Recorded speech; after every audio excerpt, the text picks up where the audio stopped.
Bienvenidos, señoras y señores, to another episode of the Bleed Los Podcast. This episode of the Bleed Los Podcast has been brought to you by BetOnline. BetOnline remains your number one source for all your sports betting needs this season. Everything from pro and college basketball to UFC, MMA, and more. You'll always find the latest odds, team matchup info, player news, and game trends at BetOnline. With live betting options, free contests, and live scores for almost any sport or game imaginable. BetOnline is truly the fastest and easiest way to bet on all your favorite leagues and events. Head to the website today or use your mobile device to join and receive your 50% welcome bonus with your first deposit. Make sure to use the promo code BELIEVE, B-L-E-A-V, to receive your rewards. BetOnline.ag, where the game starts. And joining us on the Carne Asada this week, we got a special guest host who's gonna help us filling in for Alonso and La Princesa de Picolandia, Alicia Del Valle, is none other than the public address announcer for the South Bay Lakers, Jason Barquero. Jason, ¿cómo estás, amigo? Muy bien, y muchas gracias por tenerme aquí. I appreciate it. Hi, everybody. All right, welcome to the Carne Asada. So, Jason, we're gonna induct you into how we do things. So let's get into it. I know all the Dodger fans lost their mind this week. The season's over. What's the point of even playing? We don't stand a chance. Gavin Lux goes down with a pretty horrific injury. I love how everyone, when it happened, everybody was just like, oh, that was bad. But then everybody's sharing the video of Gavin Lux, and it looked like his knee just gave out on him, or was it his ankle? It just looked really awkward. Initially, I mean, and then what I feel really bad about is the next day when they announced that he had torn his ACL, you have all these microphones in his face. The poor guy's on the verge of tears. And it was just like, man, they couldn't even give him a day, just a day to relax and take it all in. Jason, what are your thoughts on this Gavin Lux injury? You know, what's interesting, I had just told my first reaction when I saw that went down. I was in a text group with some friends. And one of the first things I said was, I feel really bad for the guy. I didn't feel bad for us as fans. I didn't feel bad for the team immediately. It was for him, because I think we all know how much he was looking forward to this season. It was his position to lose, as they say, right? I mean, it's for him to step into the shortstop role or be a leader in the infield there. And you really felt for him. That was my first thing. And when I texted a buddy of mine, I said, he's probably in tears. Then the video comes out of the interview a couple hours later, and you see him literally in tears, right? And I think every Dodger fan watched that and said, holy smokes, that hurts. That's human, right? That's real there. So from that perspective, outside of baseball, I hope the guy gets better. I hope the team rallies around him. I hope it's happened to everybody, from Kershaw to you name it, where you're going to miss a season because you tear something. So that crushes me for the kid, because, he had a great season last year. As a fan and for the ball club, yeah, I'm pretty crushed too for a few different reasons. One, we lose a significant bat. Let's call it what it is. I don't have the number in front of me, but he was about a 290 hitter most of the year last year. I don't know where he ended, but definitely up there for the team. Losing Trey Turner, you lose Gavin Lux. That's the way you got to look at it now. You lose out defensively, and you lose out a couple of bats. So I think the Dodgers are hemorrhaging a little bit there. And that's my initial reaction. And it leaves a little bit of a hole in the infield for the team. We can go on a little bit more. I know before we started the show, I had some thoughts about the position and what have you. But yeah, this is a significant loss. This is a starter that you've lost that I think was on his way to perhaps all-star status. Yeah, we're gonna get to the replacements. Let's just mourn a little bit more about Gavin Lux. Babyface, I know you texted me immediately saying, even before they had announced, the minute the injury happened, Jason, Babyface texted me saying, Lux is out for the season. But yet I'm the Prince of Darkness, right? Babyface, what were your initial thoughts when you saw that injury take place? Oh yeah, obviously, we didn't know what was going on, but just when you see that replay and you see how the way his leg caught, his cleat caught, right? His cleat got stuck, and then his leg went sideways, just in obviously a unnatural position, and then he goes down, and then he didn't want to put any weight on it. A lot of the guys were saying, well, maybe he was just too scared to put weight on it, but you can just tell, like, he couldn't put no weight on it.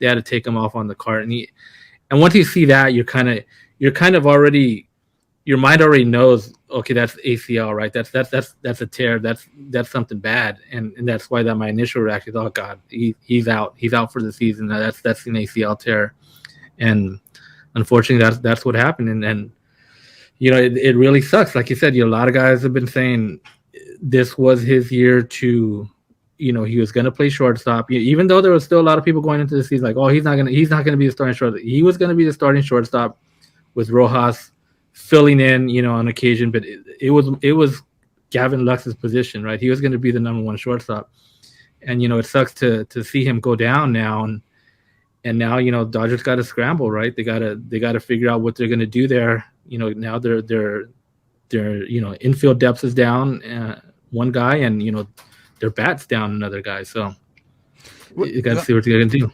I guess Howard Cole was right, because Howard Cole said there was no way Gavin Lux was ever going to play shortstop for the Dodgers. Well, Howard, yeah, you're right. It doesn't look like Gavin Lux is going to play shortstop. Jason, I think you bring up a very good point in terms of his bat, because I think that is what's going to be severely missed, because you are already going to have to replace Trey Turner's bat. That's 100 RBIs, close to a 300 average, okay, that you were going to replace. And what is Gavin Lux known for? It was for his hitting. We saw signs last year before he got hurt that he was actually showing promise of being an offensive player. Defensively, I was always concerned. I've always been concerned about, you're going to put Gavin Lux at short. So the fact that Gavin Lux is not going to be playing short for them, and now immediately you started saying Miguel Rojas, is going to see some time there. You're going to see maybe Chris Taylor, and I know Jason wants to get into that, but before we do that, I just want to, this is going to age me. I know, we may have some older listeners who will relate to this, but I know one of our listeners sent me a message also the minute this message happened, the injury happened, and that was, they thought of Pedro Guerrero. This is what happened to Pedro Guerrero. He slid into third and tore up his knee. And if you look at his numbers, Pedro Guerrero still hit close to 300 every year, and that's how good he was. But a lot of people said he was never the same after he tore up his knee. I feel bad if that's what happens with Gavin Lux, because he never really got a chance to show what he could do, to be like, hey, this is the reason why I deserve to be up in the major leagues. And I think that's what's really sad, and I think that's why it's a very good reminder when you see him on the verge of tears talking to, I think it's crossing his mind that it's like, that sense of doubt is like, am I going to get to play again? Am I going to recover? Because you guys remember, I'm old enough to remember when Adrian Gonzalez hurt his shoulder, and the next thing you know, Cody Bellinger showed up, and all of a sudden Adrian Gonzalez doesn't have a position with the Dodgers anymore. I hope it doesn't get to that point, but is that just me just being the Prince of Darkness, Jason? No, I think you bring up a couple of really good valid points there. One is in the bat. I'm with you. I wasn't convinced that he was going to be this amazing shortstop. I don't know how you all feel, but that, to me, that is the most difficult position to play in the infield, right? It really demands of an elite status of an infielder. I don't know if Gavin Lux was exactly there yet. But then again, we never really gave him a true chance in that position. But even assuming we would move him to second base, be that as it may, the bat is lost, right? He was one of the more consistent bats on that lineup and just quietly getting better and better and better. So we're going to hurt there. So I agree that that's the biggest loss there. I think in terms of, will he be back? I think the neat thing about when you talk about Pedro Guerrero and you go back to even further back, the Sandy Koufax days, and, the man only played 7 or 8 seasons or so. A lot of folks don't even know that, and retired at a very young age. But now we've advanced, I think, a lot with technology and with a lot of the medical technologies and training and therapies. And so I'm hoping that, I think through that, he's going to make out okay, just like we've seen these pitchers come back from Tommy John surgeries like we've never used to see them 15, 20 years ago before. So that gives me hope for the guy. The one thing I am concerned, though, and this just could be me, I have no background in physical therapy. I understand the guy gained 10 pounds, and 10 pounds of muscle was getting bigger in the offseason. I'm always concerned when ball players, especially baseball players, grow a little bit too fast. They get a little bit too bulky and stocky, and then all of a sudden their movement is not the same. And if you look at the way he was running those bases, was the guy maybe just a little bit too big, just looked a little sloppy? And so those are the kinds of things that I'm not trying to put blame, but I think the trainers and the experts in the world that are surrounding him and the Dodgers, I know every player wants to look good and feel good and get out there and hit the weights. Sometimes that extra bulk, I don't think necessarily is an advantage, and that's just me. But that's one of the second things that I thought when that happened to him yesterday. I think that's a very interesting observation. To me, though, I have to say, I don't think Gavin Lux has ever looked smooth running the base pads. Like, I always thought, can we get this guy a helmet that fits him? I don't know how many times that guy would run around the bases and his helmet would come flying off. But that is interesting, because when you, and he's not the only one that bulked up. Mookie has looked a little stronger. He looks a little bigger. And that's because the Dodgers had told these guys they want them to be stronger. They wanted them to. So I am curious to see how these guys who are carrying that extra weight, how they're going to feel. Babyface, I mean, you have no concerns. I mean, you're right. I mean, he might be the $6 million man. They can rebuild him. Are you confident that this guy's going to be able to make a comeback? Yeah, I mean, I know he'll come back, right? I mean, it's just how's he going to feel when he comes back? Like, right, how long is this injury going to take? It's like 9 months, 10 months recovery, right? So when he gets back on the field, is he going to be a little hesitant to put a little pressure on that leg, or when he's running, right? I heard a scenario today with Ronald Acuna, right? He hurt himself in 2021, right? And still last year, he still kind of wasn't himself. Now to this year, he's kind of feeling more of himself. So they're saying it's like a 2-year injury just to get back to feeling how you felt. So, that may be the case with Lux, right? Like, he might be back next year, but is he going to be fully back, right? Is he just ready to let loose, right? Or is he still going to be a little cautious, like, he remembers what happened to his leg, right? So that's kind of what you worry about a little bit, right? Because you're always going to have that psyche right in your head, just thinking, well, what's going to happen? What's going to, am I going to hurt myself again? Especially if you come back too fast. So that's one of the things I think we got to keep an eye on. And that's the other thing that I think kind of sucks for this poor guy, because he's going to lose this year.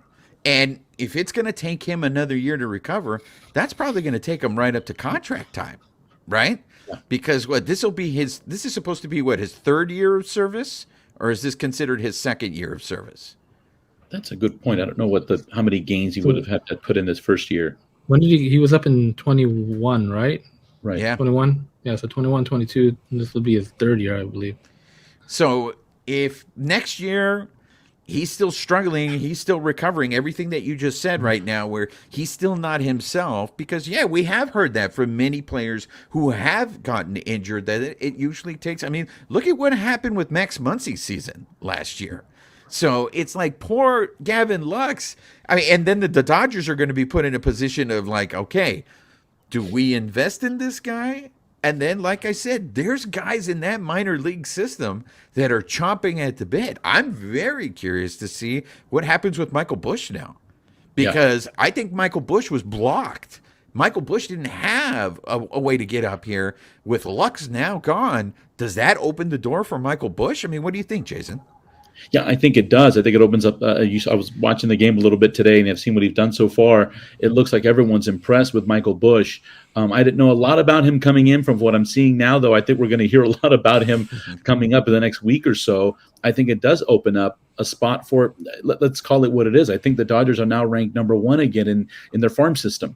And so that's, there's a lot of talent there. I think there's an opportunity, though, that the Dodgers may make a trade. If they don't make a trade right now, that perhaps by the trading deadline. I don't think they're going to sit and just hope that a Michael Busch or anyone else comes around and becomes their savior. They were already running on thin ice, It felt like it was one of those teams that they were one injury away from really, hurting. This could be that injury when you take a look at the lineup up and down the order. Even if a Rojas comes in, who's a phenomenal infielder, the bat's not there. That's not his forte. And so you need to make up for it somewhere else, right? So I think it does open up a slot for one of the youngsters. But it's we're gonna have to wait and see. It might take more than just spring training to see who's really the next one to step up. Well, I think this is a perfect time to segue into something I know you have strong belief in, and that is, what are we going to do? Who is going to step up and replace Gavin Lux at shortstop? So, look, from the beginning, the Dodgers had said that Miguel Rojas was going to play all over the infield. Now, this injury may cause him to play shortstop a little more.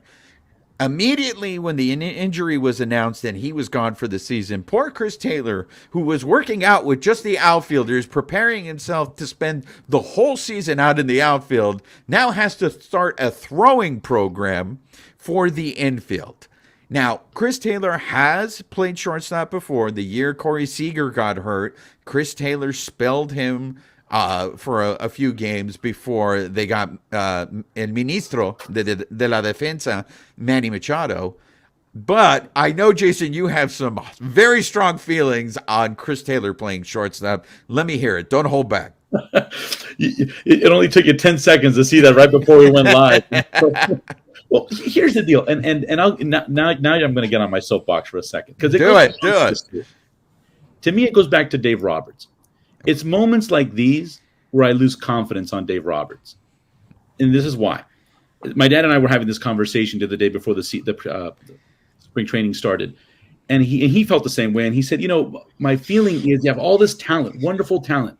But what Roberts is going to do is what he always does. He plays what I call daddy ball, meaning that, obviously he doesn't have a kid that plays on this team, but he has his favorites. I've always believed he's had his favorites since day one. And I think it's very obvious. And he's very loyal. He's a player's coach. So he's very loyal to veterans, to his own detriment, as we've seen in the playoffs. And so he'll leave guys there too long because he likes the guy. You can just tell that's what it is. He'll make moves that just don't make sense. So what my fear is, going back to Chris Taylor, he's going to give Chris Taylor this shortstop position. I can guarantee you Rojas will not open on opening day. I hope I'm wrong, but knowing Roberts, he'll go up to Taylor and say, "This is yours to lose, man. You're our guy. You were there in the World Series, every single World Series." Chris Taylor's a super utility guy at best. He's not your starter. He's not an everyday starter. He shouldn't be an everyday starter on any lineup. If he is, then you know that you have an issue. You need to make a move. He's a guy that can come in the clutch. He's come in the clutch in the past. But if you have a guy like Rojas, I think that's where you need to go. He's a veteran. He's an amazing shortstop. He's as good as Trey Turner at short. This is not me talking. This is what experts are saying. He's great. It's just that his offense hasn't always been there. So I think what you do is you put a Rojas at shortstop and you make up for that bat somewhere else via a trade or a move or something you got to do. Now you're hoping at this point that Muncy can pick it up, because last year he was just married to the Mendoza line the entire year. And you had a couple of guys. You got rid of one in Bellinger, but you still got another guy teetering around 190. You can't have that, right? So you only got Freeman and Smith really in your infield with true bats. But going back to that, that's my fear. I always look to a manager and a coach, because I think this is where they earn their contract. In moments, it's easy to manage when you got all these all-stars and they're healthy, and anyone here on this podcast can put together that lineup on any given night. But I think it's when you have injuries and you need to make moves and decisions like this where coaches are made. And I'm hoping that Dave Roberts really gives a chance, not just to this guy, but I'm also talking about Vargas. I'm talking about Outman. I think these are guys that need to be playing really now. You don't have any I see a lot of holes that I don't see any excuse why you wouldn't play them every day and let them just be comfortable in that position and grow. But I oftentimes feel like, well, we're going to throw Hayward in there because he's been around for 10 years. And maybe the guy will surprise us. I could be wrong. He hit a dinger today. But I'd love to see these youngsters get a chance. Taylor's had his opportunity. He's shown us what he can give us at this point, and I don't know if we're going to see much more. That's my soapbox. Babyface, are you comfortable if Taylor gets the majority of time at shortstop? I was trying to find what was tweeted out today, but if I remember correctly, so far, what Dave Roberts said is kind of the opposite. He said that Rojas is going to get probably, I think it was like 80% of the starts at shortstop, and then Taylor will probably, get the rest. So that's what he said, right? So, obviously we'll see what happens going forward, what happens on opening day. I mean, that makes the most sense, right? Yeah. But, it remains to be seen. But I mean, still, I'm not sold obviously on Taylor at short. Even Rojas, kind of he had that injury with his hand that he just got. He had surgery a couple weeks ago, right? And he's kind of coming back from that. The cramping issue kind of scares me. Like, okay, is that really going to be a cramp, or is it going to be like a hammy? So like the injury, especially when you start getting up higher in the age, right? Those injuries kind of, we see it with LeBron, right? We're seeing what's going on with LeBron, right? He's getting hurt like left and right. Yeah. Wow, only 20 minutes into the show, and you had to throw in your crapping on LeBron. Now, go ahead, just rip on Mr. Glass while you're at it. Well, but my point is, guys getting up in age, right? Those injuries come a lot faster and a lot easier. So that's right. My concern there. So if Rojas goes down, now what, right? What do you do? So that poses my next question. Normally, I would think give it a month, give it a first season of the month, see if you have in-house solutions. There's Major League Baseball people that will tell you you have to give it 2 months. Give it until June. If by June you don't have an in-house solution, then you need to go out and find somebody. Is it better for the Dodgers to give it 2 months?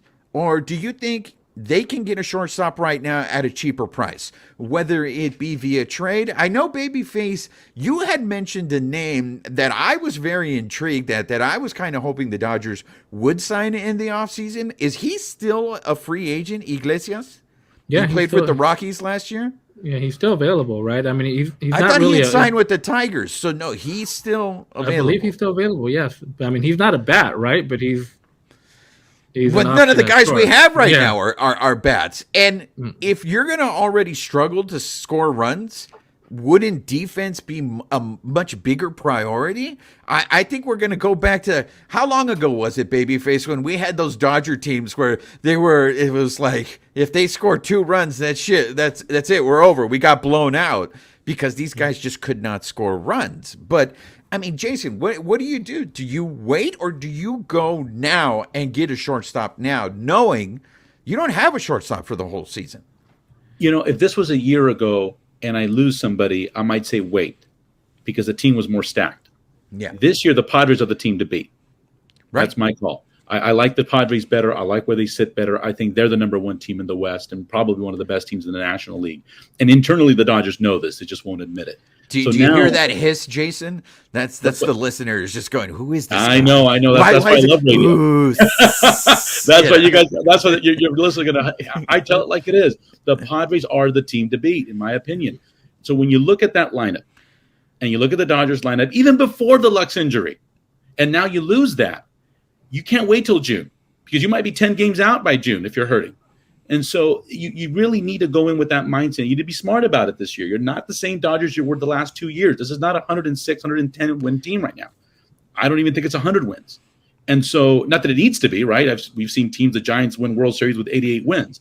But the point is they need to be stacked a little bit better. It doesn't even have to be a shortstop. When I look at the infield right now, who's your second baseman? So if today was opening day, who's at first? We know Freeman. Who's at second? Who's at short? And who's at third? Muncy can't play second and third at the same time, nor can he play either of them very well. But anyway, that's a whole other discussion. He's not. I don't find him very strong defensively either. Muncy's not he's a designated hitter, in my opinion, is where he belongs. But the Dodgers are desperate. They don't have Turner's gone, both Turners, so they need to play him somewhere. So you got that already on the left side. So if you're going to play Muncy at third, who's your second baseman? So if it's Rojas at short, now you're stuck with Taylor at second either way. So Taylor's going to be in that lineup. I'm telling Roberts. Roberts is telling us Miguel Vargas is going to play second base, right. Even though he's never played second base. Miguel Rojas was going to be the shortstop. Miguel Vargas, they're saying is going to be their second baseman. Go ahead. I hope so, Roger. I want to hear what you think, but I would love that. I would love to see this kid say, "Hey, go for it."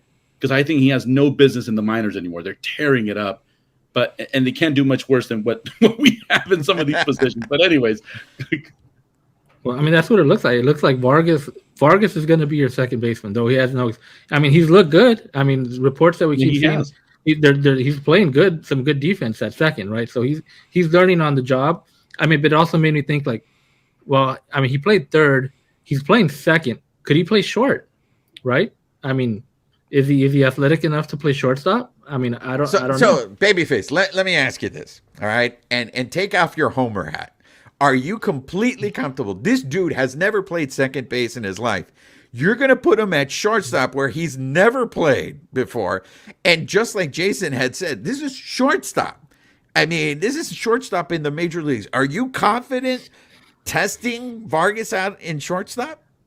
I mean, if you're going to test him, right now is the time to do it, right? In spring training, right? If get him some reps, see how he looks, right? I mean, I don't think there's no harm in seeing how he looks. Like, yeah, if it's not his thing right now, whatever, you keep working on it, maybe next season he can become a short. Like I said, just kind of to get that look. Like, is he? I mean, we know what his bat can do. Now, like I said, is he athletic enough to play shortstop? I mean, we've seen some. Vargas is a pretty big guy, right? I mean, we've seen Seager as short, right? You had guys like A-Rod as short, right? Big guys, right? So maybe. I mean, I don't know. It's just because. That's one of the things when we look at the Dodgers minor league system that's been pretty stacked. There's no shortstop. No, there's no shortstop. Well, they had a shortstop and they traded him away for Miguel Rojas. I mean, but he still wasn't one of those guys that was pegged to be a superstar, right? No, he wasn't. But let me tell you, if you had Jacob Amaya right now, wouldn't you feel a little better? Yeah, I mean, but I guess the same thing. We got Vargas, right? So I mean, so there is technically a shortstop, right? But But Vargas has never played shortstop. We don't know if he's a Rojas. shortstop. Sorry. Yeah. Rojas. The Miguels are driving everybody crazy on the show. Yeah, we're gonna have to come up with nicknames besides Miggy.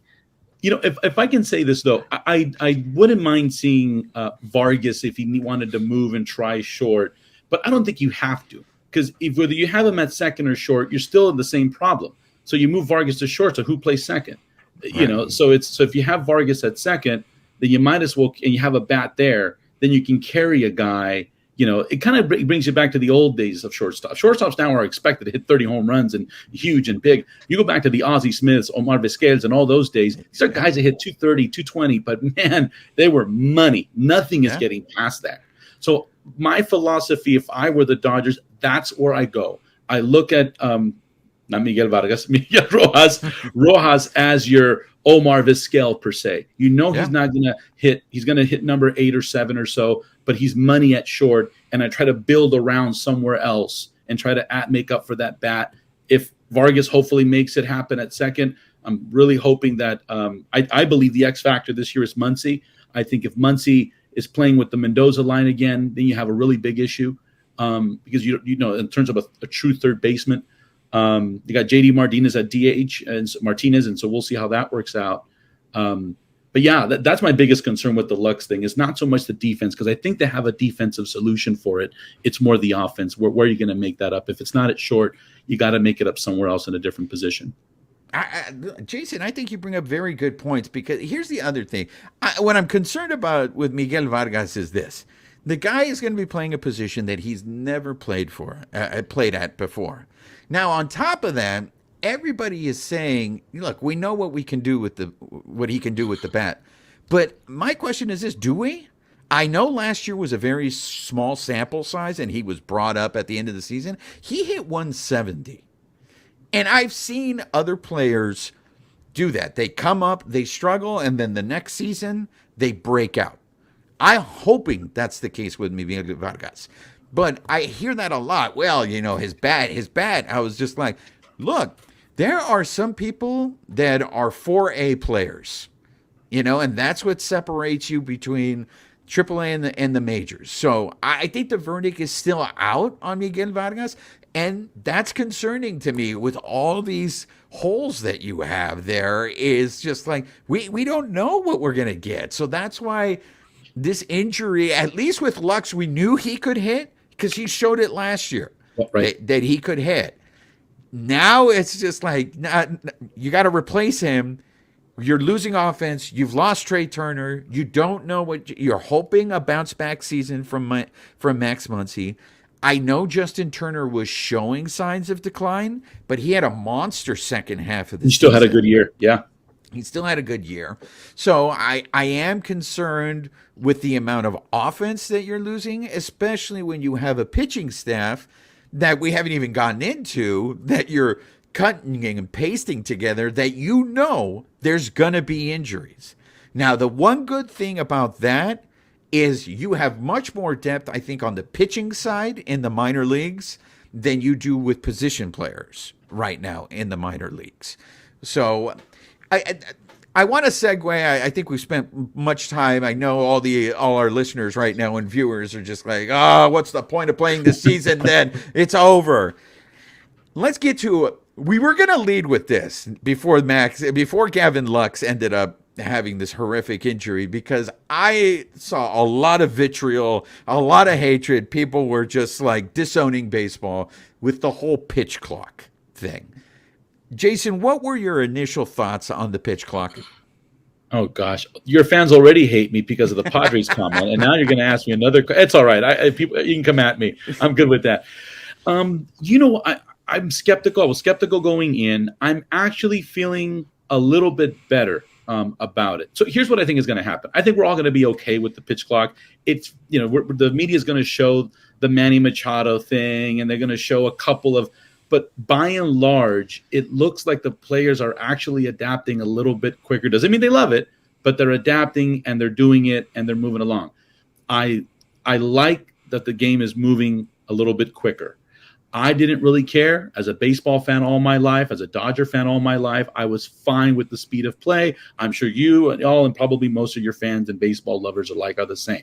Having said that, this is a business, and it is not built around, they're not looking at this Major League Baseball from how do we please Jason, the guy who we know is going to spend tons of money and buy a bunch of beer coming here anyway.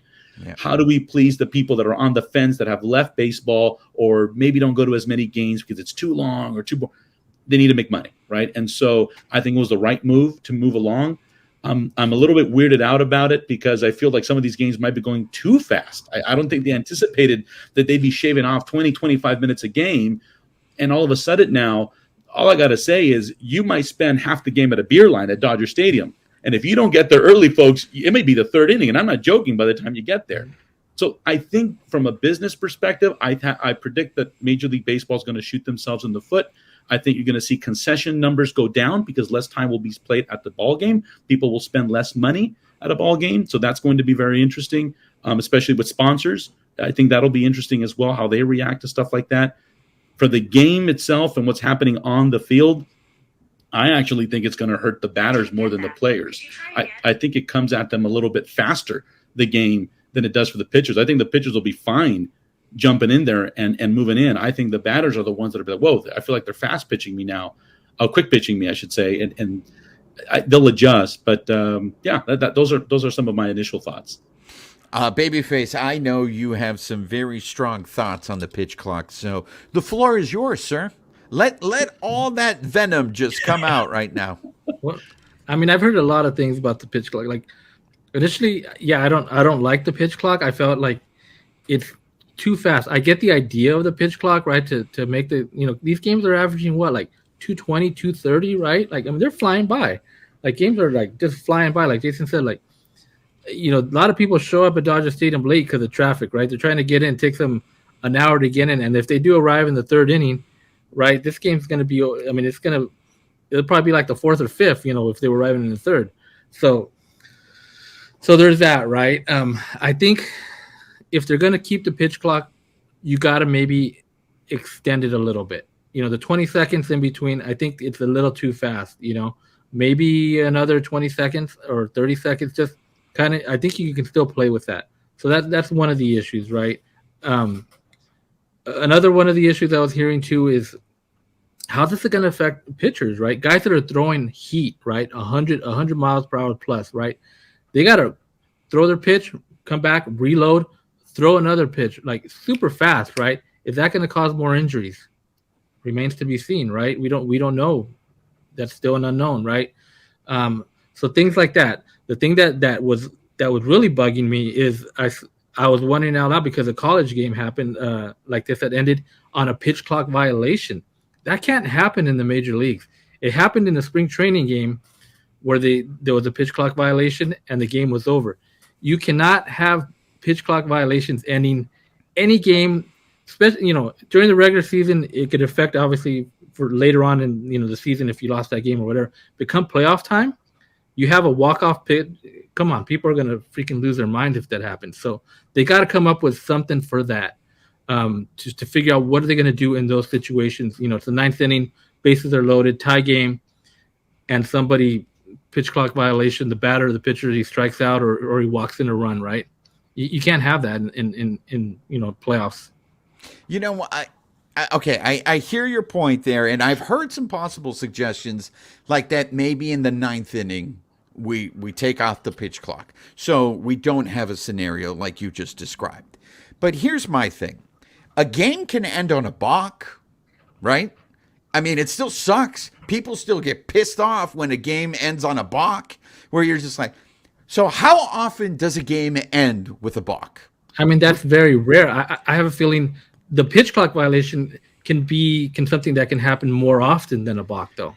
Okay, but I don't think you're giving these players enough credit then, because they're going to have all of spring training to figure this out.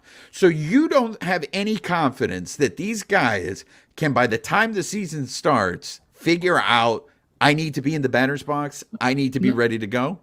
I mean, they can figure it out, but it's spring training, whatever, even games that don't mean a lot. Now, when it, like you said, when it really matters, right, you got to go out there and win this game. The pressure's on in the ninth inning, right?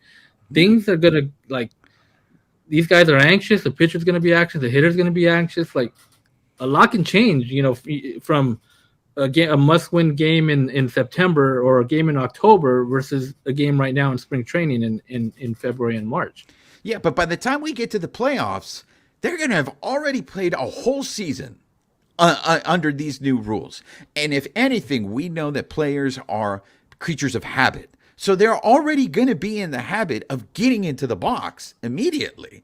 So I just don't think that I think it's an issue now because it's new and people are getting used to it.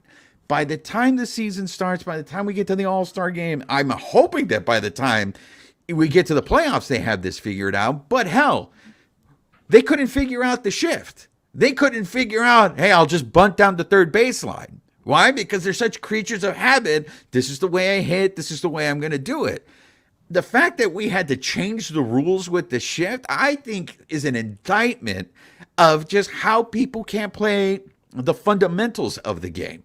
You want people to stop playing that way? Beat them. Hit the ball the opposite field. Bunt. Make them not play the shift. The fact that you have to have a rule to not play the shift, I just didn't think that was necessary. Jason, are we just not giving these players enough credit that they can adjust to this?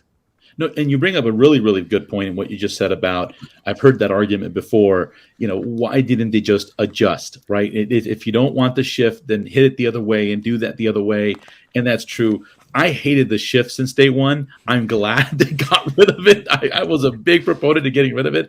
I equate it to playing illegal defense in basketball, right? And so there's an illegal defense rule. And in many sports, basketball has it. There's certain things you cannot do for the sake of offense, right? And that's really why the league has these things in place. And I think the same is true here. I think it's finally going to give Cody Bellinger a chance to bring his average up, and every other left-hander out there that won't have to try to hit it over two second basemen. But I like that they ended the shift. But that's a good point, though, about what you bring up of, are we not giving them enough credit? I think they'll get it together in terms of the clock by about the All-Star break. However, it's going to happen where inevitably, and it'll happen in the playoffs, someone will just have a brain fart and they'll forget to get back in the box or something, and that's a strike, and all hell's going to break loose. Yeah. The world's going to go nuts. So I think what the league needs to institute is some kind of a warning. So if it happens the first time, it's a warning, and maybe it's not a strike call yet. But the next time it happens, then it's a strike. Something like that. So you're not, on your first one, that's it. Strike three call, you're done. I I don't give no knock on the players. I just don't give humans or myself. I would be struck out. I'm like Manny. I probably would get struck out every other time because I don't. It's an adjustment for some folks. Are you okay with a warning, babyface? Is that compromise, or do you just want this damn clock out? Period. I mean, I don't think baseball needs a clock, right? There's no. That's the beauty of baseball, that there's no clock. That's my. I mean, like I said, I get it. I think there still needs to be some tweaks to it and some adjustments to get it to like, okay, that's okay. That will work, right? Whether it's warnings or adjusting the time a little bit. But I don't know. I don't know if you guys saw this. An interesting tweet from the pitching ninja, Rob Friedman. Did you see the Landon Knack side by side with Pedro Baez? Yes. Landon Knack, he threw a whole inning, got 3 outs by the time Pedro Baez threw 1 pitch, and I think it was in the playoffs. In I think it was the year they're playing the Cubs in 18 or something like that, right? Or actually 16. But yeah, it was interesting that Pedro Baez, that whole whatever it was, that whole clip was like, I don't know, 3 minutes long. He threw 1 pitch in that time. And that's what sucks. This whole rule was created to stop Pedro Baez, and he's not even in the league anymore. So, hey, Major League Baseball, you can stop picking on La Mula. He's not even in the league anymore. I mean, it's interesting. I think compromises. I'm hoping that Major League Baseball is open to making these kind of changes and listening to the players. Because, yes, the last thing you want. I think, Jason, you make a very excellent point. I wonder what this is going to do to business, because if on a regular basis you have games that are 220, 2.5, and you're going to see owners are starting to lose money at the concession stand, you better believe they're going to start complaining and saying, we need to get rid of that pitch clock. The pitch clock is what's messing up, because especially, I mean, look what the Dodgers did with Dodger Stadium. They turned that center field plaza. Dodger Stadium now is just a hangout place. I see people that don't even go to their seat. They just hang out at the bars and they just drink all the time. And they're watching the games on the TV at the bar than actually watching, and you're at the stadium. So I think that's a very interesting point, Jason. I think that's what's going to happen. I really believe when the numbers come in, and we all know money is what this is about, and that's what's going to rule at the end of the day. When you shave off even 10%, 15%, 20% of the game, if the average game was going 3 hours and now it's going 2.5, I mean, that's a tremendous amount of time. That's, it's quite a bit of time, maybe 15%. This game is built on, these ballparks are built on, we want you to spend time here. We want you to get here early. Like you said, we want you to be comfortable and do that. If you shave off 20, 30 minutes off of the game, it inevitably is going to hurt the stadiums and teams in terms of concession sales, souvenirs. I mean, you name it. The minute that starts, and I think we're going to see that very quickly. Those numbers will come in within the first month. Then the league will have to do something about it. And it's one of those things, are they more worried about television ratings? But if their owners are saying, hey, wait a second, I'm losing money here at home, they're going to have to make some changes. So I think the pitch clock is here to stay. I think the clocks are not going to go away. What I'm predicting will probably happen, if it doesn't happen in the middle of the season, but sometimes maybe after the season, they're going to have to extend it. I think Roger made a good point earlier. We need more time. 15 seconds and then 20 seconds with a person on base. Maybe it needs to be 20 seconds and 25 seconds. It only sounds like 5 seconds, but 5 seconds, when you add that up over every batter, could equate to a lot more time, maybe 10 minutes at the end of the game, right? They'll have to do some. So it might have been a little bit too aggressive with how they wanted to move the game so fast. I think it's going to hurt them at the end. So we'll see. And I think this is going to be a very important issue, because baseball is still one of those sports that makes a lot of money at the gate. Well, I mean, other sports, they're getting a lot of their money from TV. Right. But especially with recently these Bally regional sports networks that are about to go bust, and you're going to there are rumors that Major League Baseball may have to take over, and you're going to see teams like the Rockies, I forget which other team was on there, they're going to have their games shown on MLB Network, because Bally's, they don't want to be in the business of broadcasting Major League Baseball games anymore. That's a problem. So if you're not getting revenue from these regional sports networks, and then you start losing revenue at the stadiums, owners, I mean, we already have owners who refuse to spend money now. I mean, if this becomes more of a problem, you're going to have more of the haves versus the have-nots, where these guys forget about putting in a minimum, a salary floor. These guys are going to sit there and say, I'm losing money. I can't afford to spend more money. What do you think, Babyface? I mean, I think it's going to be interesting on the attendance factors, right? Like, so now if people know, before you'd go to a game, right, it starts at 7:10, right? It's probably going to end like 10:30, right?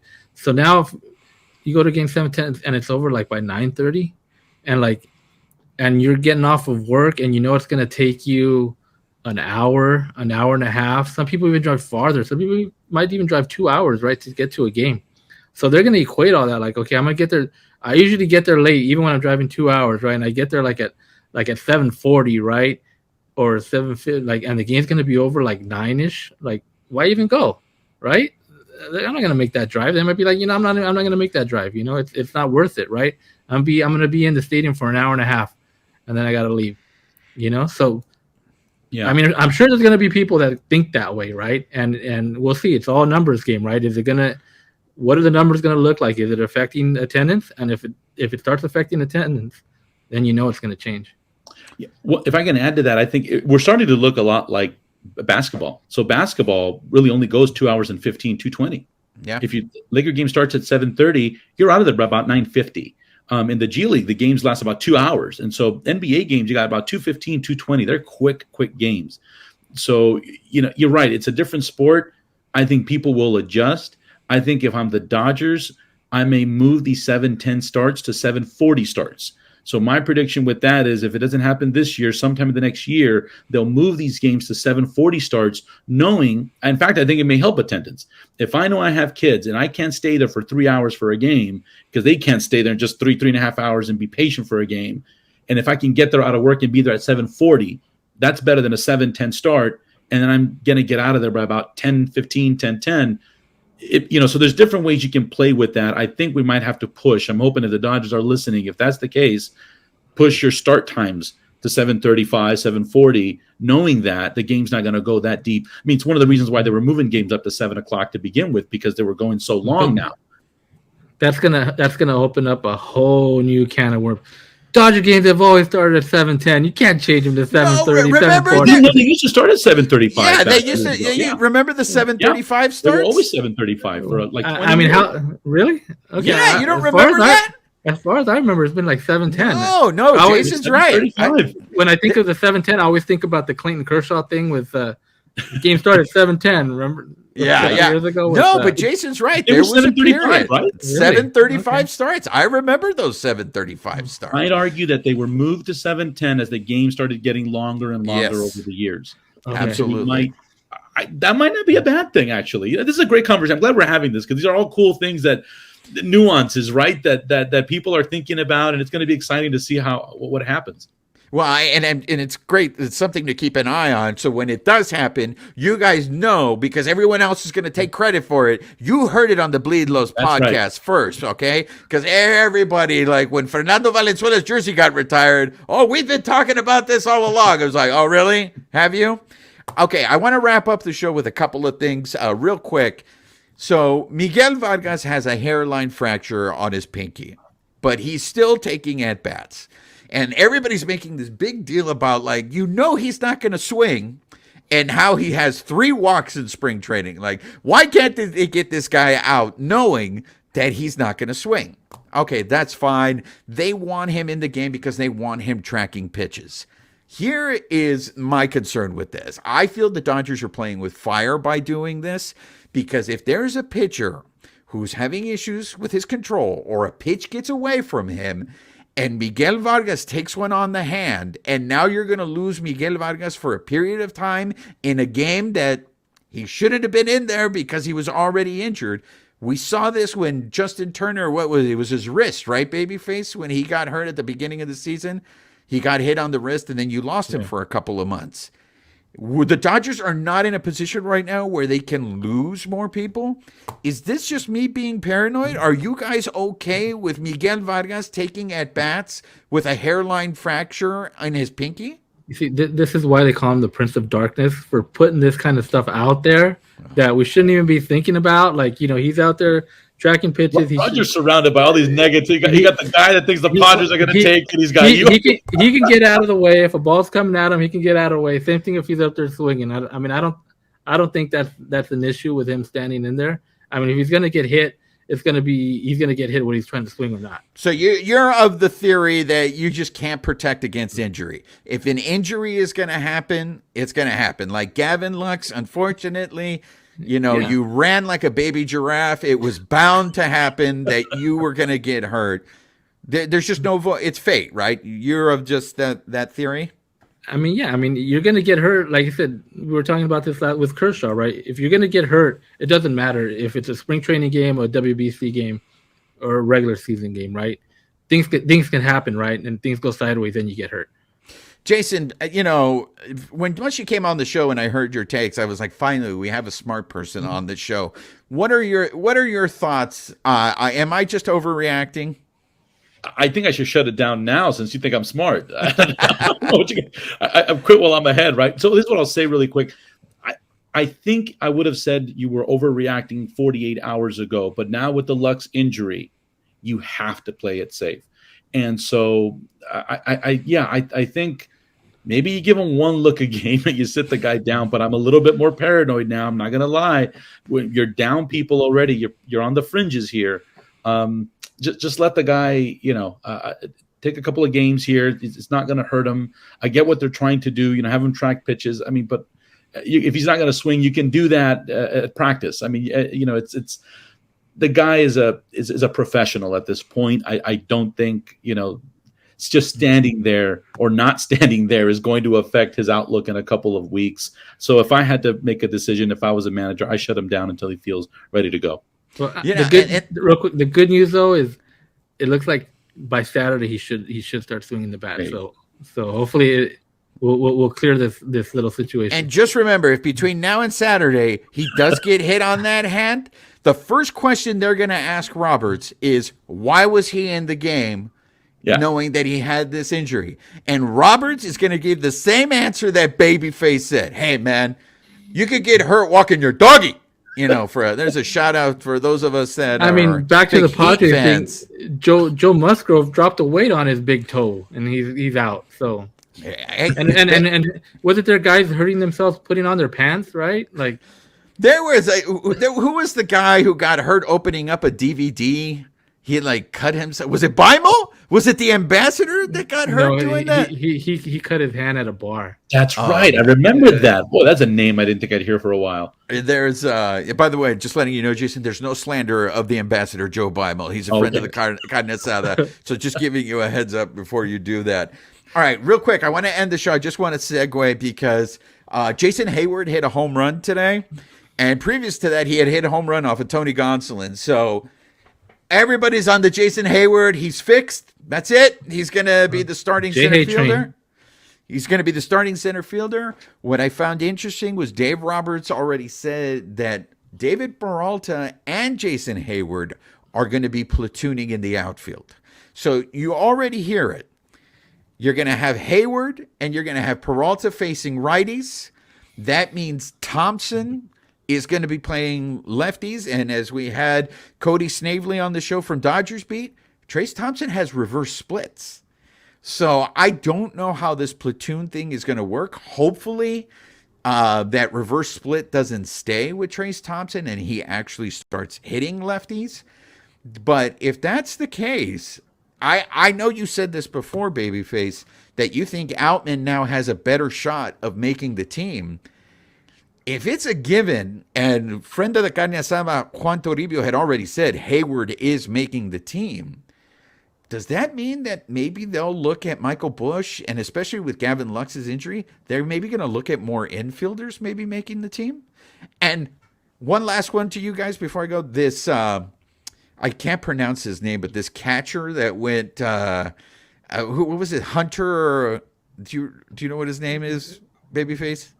Not off the top of my head. Nobody had like a home run the other He had night, a home right? run, He adding like more to the catchers, yeah. to the Dodgers' depth that they just have all these loaded catchers. But, anyways, Jason, what do you think?